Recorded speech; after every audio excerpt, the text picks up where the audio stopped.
Oi, amores!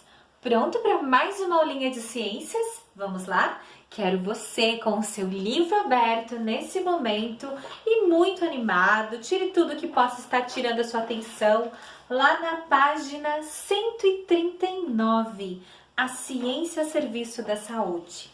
Nós já estudamos sobre a importância da boa alimentação, não é verdade? Estudamos também sobre a importância do ar puro, do sol, da água, da higiene pessoal, bucal. Estudamos tantas coisas e a gente percebeu que temos um Deus maravilhoso, que nos deu remédios naturais para nós podermos nos prevenir e também combater doenças. Mas Deus, em sua infinita graça e amor, nos deu sabedoria e discernimento para que as pessoas pudessem, por meio da ciência, pesquisar e descobrir remédios que também combatem e tratam doenças. Que coisa interessante, não é verdade? Vamos lá agora, aqui na nossa página, levantar algumas hipóteses sobre a ciência. Prof, a minha pergunta é: qual é o nome que o cientista está usando? Nesse daqui, meus amores, não é para escrever nenhuma resposta, tá? Alguém sabe me falar o nome? O que o cientista está manipulando ali na imagem do seu livro? É um microscópio. Isso mesmo, se você respondeu microscópio, está correto. Próxima, para que serve esse instrumento, professora? Serve para visualização de coisas pequenas. Ou seja, você já ouviu falar em vírus, bactérias? Bem, vírus é uma palavra que inclusive está na moda, né? A gente não para de falar sobre o Covid-19, que não passa nunca. Mas enfim, são coisas tão minúsculas que não são possíveis a gente ver com o nosso olho, apenas utilizando o aparelho microscópico. E é uma ferramenta que o cientista utiliza bastante, tá? Agora, que material que o cientista está observando? O que a gente pode ler aqui? A água da lagoa. Ele está vendo se a água da lagoa ela está saudável ou se ela está contaminada. Mas essa pesquisa ela é importante? Para quem que ela é importante? Então, ela é importante para quem utiliza a água dessa lagoa. Vamos virar a nossa página do nosso livro? Está escrito o quê? A ciência e a saúde. Quem vai ler esse primeiro parágrafo? Você aí na sua casa e eu aqui na minha, combinado? Ao nosso redor existem inúmeros seres vivos minúsculos e até mesmo invisíveis. Eles são chamados de micro-organismos. Micro significa pequenos, organismo significa seres vivos. Muitos deles podem penetrar o nosso corpo e causar doenças. Os principais micro-organismos causadores de doenças são os vírus, as bactérias e os fungos. Lembra que a prof fez um desafio para vocês? Qual era o desafio? Pegar um pão, uma fatia de pão e colocar dentro de um saquinho. Logo, logo na nossa próxima aula nós vamos estar observando os tipos de fungos que foram produzidos ali. Nós sabemos que algumas bactérias elas são saudáveis. Aliás, o nosso corpo ele é formado por bactéria, mas outras podem causar doenças e inclusive a morte. Vamos lá? No passado, havia muitas informações a respeito das doenças, não havia muitas informações a respeito das doenças e dos micro-organismos. Por esse motivo, as pessoas estavam constantemente desprotegidas. Porém, ao longo do tempo, os cientistas têm descoberto a origem de muitas enfermidades, a cura para algumas delas e o que devemos fazer para evitar essas doenças. Por exemplo, o que a gente faz quando uma criança ou quando um adulto está com 39 de febre? Ele está muito doente, não é verdade? Então o cientista vai até lá e faz pesquisas para poder descobrir. Mas você percebe que ele utiliza alguns objetos para estar fazendo isso? E para estar descobrindo? Há muito tempo atrás, a gripe, e ainda hoje, era uma das doenças que mais matava, principalmente doenças infecciosas. Então veio a famosa penicilina, que ajudou muitas pessoas para poder combater essas doenças infecciosas. Vamos ler o terceiro parágrafo da página 140? Junto com a prof, acompanhe aí. Estudos científicos têm possibilitado a produção de novos medicamentos, vacinas e equipamentos que aliviam o sofrimento dos pacientes e facilitam o trabalho dos profissionais da saúde. Tais pesquisas também auxiliam no combate de inúmeras doenças e no desenvolvimento de novas técnicas cirúrgicas, tornando os procedimentos mais seguros e reduzindo o tempo de recuperação pós-operatória. A parte que eu fico pensando a respeito disso, eu fico imaginando. Já pensou antigamente como era fazer uma cirurgia quando não havia anestesia? Quando a pessoa sentia toda a dor enquanto o procedimento era realizado? Muito difícil, né?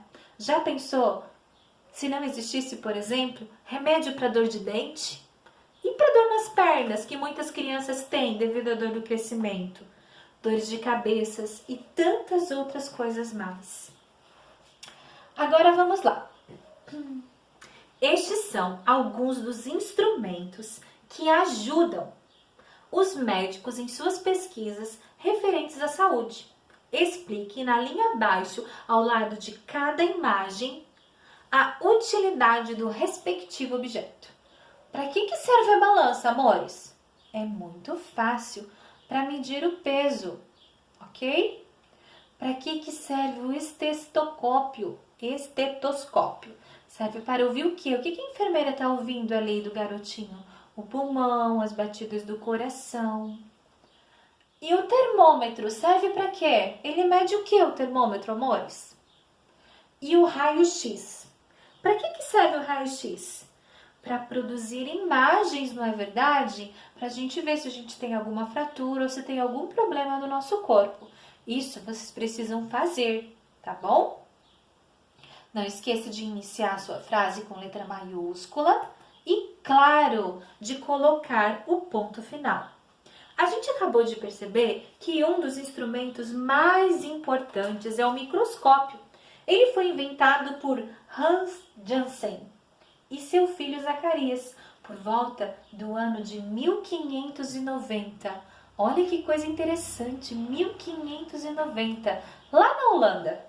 Naquela época, os microscópios eram bem simples e não tinham muita capacidade de aumento. Entretanto, os microscópios eletrônicos modernos podem aumentar imagens mais de 1 milhão de vezes. Aqui a prof colocou uma foto, né, da pessoa que inventou o microscópio, o Hans. Olha que interessante a roupa daquela época, né? Muito diferente da nossa. 1950. É muitos anos atrás. E olha como que era o microscópio daquela época. Hoje em dia, nós possuímos microscópios muito modernos e máquinas de raio-x capazes de identificar cada detalhe do nosso corpo. Interessante isso, não é verdade? E uma das máquinas que muitas pessoas têm medo de fazer exames é aquela máquina que parece um forno. Já ouviu falar nela? É a ressonância magnética, que a pessoa entra lá dentro e ela consegue observar tudo o que está acontecendo. A prof precisou fazer uma ressonância magnética para visualizar direitinho onde estavam as pedrinhas no canal da prof, para então fazer a cirurgia e retirar as pedrinhas de lá. Olha só, aqui tem uma imagem de um microscópio mais moderno, certo? E aqui, né, ó, são as lentes oculares, onde a gente olha, os botões que regulam e ajudam a gente a visualizar, a lâmpada para auxiliar e iluminar o material onde a gente vê, o controle da luz e as lentes objetivas, né, onde o cientista ou a pessoa que está observando coloca o material. Então, por que, prof, que o microscópio recebe esse nome? É porque ele funciona com luz. Tá ali no quadrinho roxinho na página 141. Vamos continuar a leitura? Os aparelhos mais antigos dependiam da luz do sol ou de velas para funcionar. Por quê mesmo? Porque na época não havia energia elétrica, né? Atualmente, graças à eletricidade, os microscópicos ópticos apresentam lâmpadas elétricas ou de LED. A gente percebe, né, que a ciência ela aumentou bastante e ela auxilia e ajuda a todas as pessoas, em todos os aspectos, e isso é muito importante. Mundo microscópico, página 142. Aqui você pode estar observando e pode estar lendo no seu livro, tá? Alguns tipos de micro-organismos. Essa aqui é a primeira que você tem aí na imagem do seu livro, na página 142, é a água, a alga. Você sabia que ela é fundamental para o equilíbrio do ecossistema? E ela existe tanto na água doce quanto na água salgada. Interessante, né? Aqui nós temos aqui, ó, bactérias. Você já viu uma bactéria a olho nu? Eu não. A maioria delas ajuda a natureza e não causa doenças. Interessante, né? Mas existem algumas que prejudicam a nossa saúde. Aqui nós temos os fungos. Alguns fungos são microscópicos, mas outros são muito grandes. E a gente inclusive come eles, que são os cogumelos. Exatamente, o cogumelo ele é um fungo grande e ele é um alimento. Alguns cogumelos são bons, né, para a saúde, para a alimentação, e outros são venenosos, ou seja, não são bons.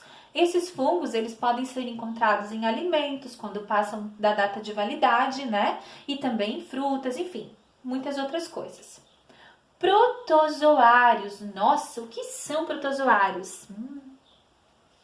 Eles, né, em sua maioria, vivem na água e poucos causam danos ao ser humano. E por último, nós temos vírus, né? Os vírus causam doenças em plantas, animais e pessoas. Que interessante, né? Que tal desafio para você nesse momento? Se estivéssemos na escola, nós iríamos lá para o laboratório para a gente pesquisar diferentes tipos de vírus, de bactérias, de fungos. A gente no máximo vai estar observando os fungos da fruta e do pão que vocês separaram aí na casa de vocês para observar a produção dele e o desenvolvimento dele, certo? Mas como nós não estamos na escola e nem no laboratório, o meu desafio para você é você dar uma pesquisada em imagens e tipos de bactérias, vírus, e como eles são microscópicos, eles chegam a ser muito bonitos, sabia? Apesar de que alguns causam muitos danos para nós. Vamos lá? O que as ações representadas a seguir nos ensinam sobre como evitar doenças? Elas nos ensinam o quê? Quando a gente faz o curativo, higieniza.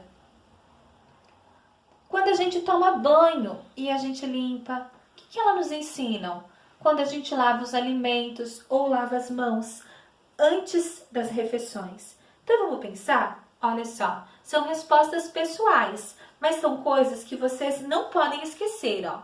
Quando a gente protege e limpa, a gente higieniza e evita que bactérias entrem e causem uma infecção.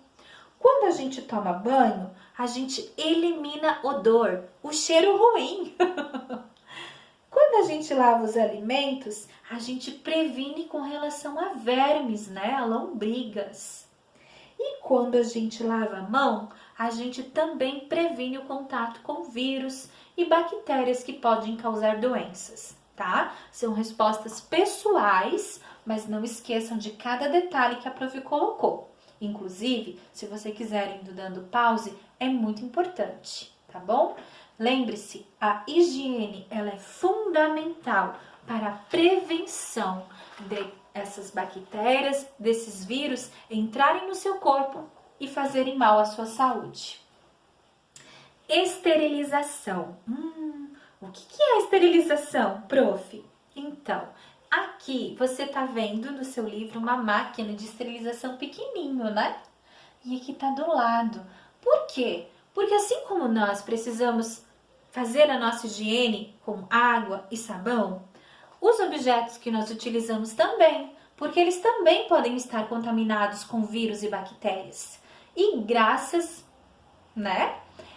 os cientistas criaram esse grande forno, que esteriliza. Quem utiliza esses objetos? Pessoas que trabalham com saúde, pessoas que trabalham com contato humano, precisam estar esterilizando para estar prevenindo doenças. Ok? Até aqui tudo bem? Vamos encerrar por hoje? Não esquece de responder ali a página 143 e a página 140 e parte da 141. Até a nossa próxima aula. Beijinhos!